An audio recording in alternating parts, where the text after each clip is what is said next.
Այստեղ ես մի քանի նկարներ եմ տպել իմ համար, պահել եմ, որպեսզի հասկանամ ոնց ընտրեմ այդ ռելիեֆային կարերը, որը ընտրեմ, որ ավելի լավ լինի իմ համար, գրպանի տեղը, ձևը։ Քննարկում եմ ընդհանրապես կարերը, այսպես մի քանի վիզուալ տարբերակով ես փորձում եմ տեսնել։ Իհարկե ես սա տպել եմ ձեր համար, որ դուք տեսնեք մոտավորապես թե ես ոնց եմ աշխատում, բայց իմ աշխատանքի համար բավարար է այս ամենը տեսնեմ հեռախոսի մեջ, օրինակի համար ես ուսումնասիրում եմ մի շարք տարբերակներ, օրինակ ինձ հարկավոր է որպեսզի ես ստանամ մոտավորապես ահա այս երկարության ներքևը նեղ, վերևի հատվածում լայն, բայց լայն ոչ թե կոնքի մակարդակում, այլ մի փոքր բարձր կլորություն ունենա, որը որ բնական չի, այլ արհեստական ճանապարհով կլորություն է, որը կընդգծի իմ գոտկատեղի մակարդակը, քանի որ իմ գոտկատեղի մակարդակը ընդգծված չի։ Այստեղ սովորական վիճակ է ստացվում է, լայնությունը կոնքի մակարդակում է, այնտեղ է որտեղ որ պետք է լինի, այսինքն չկա արհեստական կորություն։ Սա որպես օրինակ ես իհարկե վիզուալը պահել եմ, որպեսզի տեսնեմ այս մեջտեղի հատվածը այսպես անեմ, թե այստեղ օրինակ ուղիղ է, թե կոր գծերով։ Ես սիրում եմ կոր գծեր։ Ահա այսպեսի։ Այս մոդելի վրա իմ դուրը եկավ ուրեմն այս միտքը, որ ռելիեֆային կար կա մինչև ներքև, սա մի տարբերակ։ Երկրորդը իմ դուրը եկավ այս անցումը, որ բավականին կոր է այս հատվածներում։ Ուշադրություն դարձրեցի նաև այս գրպանի տեղակայմանը, կարի ձևը, որ կար չկա այստեղ, ըստ էության այստեղ ապտաճկա է ներսի մասում, այստեղ ռելիեֆային կարը իջնում ներքև, կողքը երևի թե կարով է։ Հաջորդ մոդելը, որ ուսումնասիրեցի, դա էլի նորից այս գոտկատեղի մակարդակում ընդգծված մոդել է, բայց կորսետ է այստեղ վերևի մասով։ Դեք մատիտով գծեմ, որ տեսնեք, այստեղ կորսետ է, ռելիեֆային կարեր կան, կարերը չեն երևում, բայց կարող ենք պատկերացնել, որ այստեղ կան այսպիսի ռելիեֆային կարեր, որտեղ որ կար չկա, մենք կարող ենք ընդհանրապես պատկերացնել, թե ինչ կա այստեղ։ Բայց այս տարբերակը ես չեմ օգտագործելու, պարզապես որպես ուրվագիծ եմ համար ընտրել, հիմնականում լինելու է ահա այսպես։ Ուրեմն շարունակեմ։ Սա այն առաջնային իդեան է, որից ես ոգեշնչվել եմ, դա հենց այդ կոնքերն են,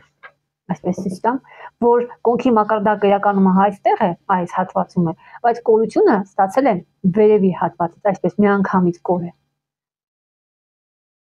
Արտահայտիչ։ Եվ ինձ ոգեշնչում է հենց սա, այստեղ չկա, ես արդեն ուղղակի լավ չի տպվել, այստեղ չի երևում, բայց այստեղ չկա կար, կտրվածք, կա ընդամենը ռելիեֆային կար, ահա այսպեսի։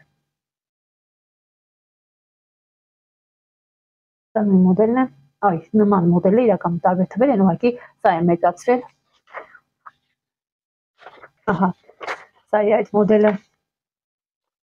Եվ այստեղ այս օրինակի վրա ես կարող եմ ցույց տալ, որ կա ռելիեֆային կար, որը գոտկատեղի մասով, ահա այս իջնում է ներքև, եւ կորությունը վերևի մասով է, ահա այսպես միանգամից կոր է։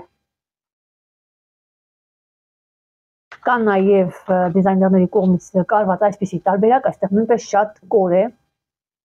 Իրականում այս կորությունը ինձ հարկավոր չի, որ այսքան շատ կոր լինի հագուստը,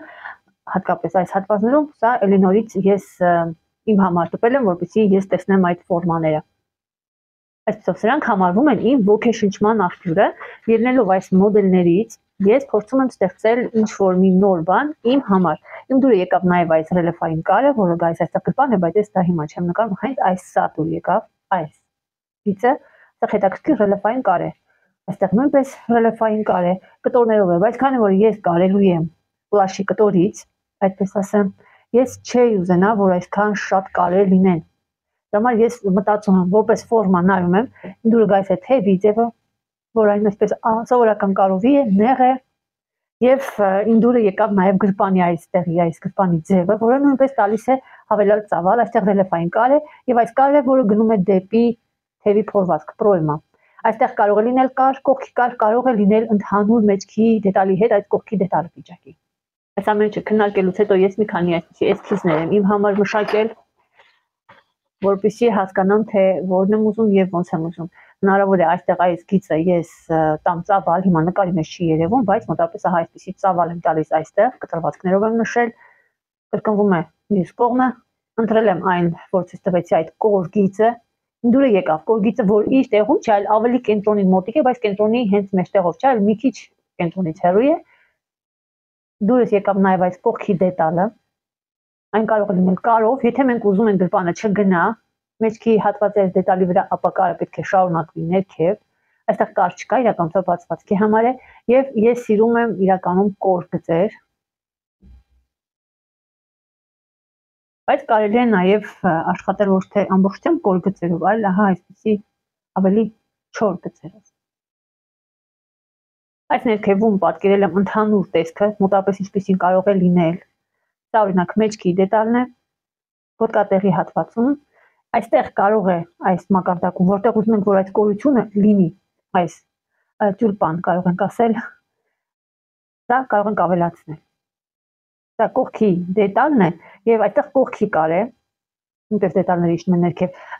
այստեղ դետալները իջնում են ներքև լայնանում են, բայց կարող է այդպես չլինել եւ այս ինչ որ մի մակարդակում ոնց որ այստեղ է նորից գիծը լինի ահա այսպեսին, երկու կողմից։ Դա նույնպես սա կողքի կարե, սա առաջամասի արդեն դետալ է, որը կարող է ունենալ գրպանի շարունակություն ահա այստեղ, սրա հետ այս դետալը գալիս է այստեղ իրականում եւ կտրվում է։ Ստացվում է, ահա այսպես այս դետալը հետո կգա այստեղ եւ կունենա ահա այսպեսի ընդհանուր մի հատ դետալ այս հատվածում, այսպեսի, որը նույնպես մենք կարող ենք նշել այս գիծը եւ ներքևի սա։ Սա մոտավորապես այն քննարկումներն են, որ ես կատարում եմ իմ համար, նախքան որ աշխատանք սկսել։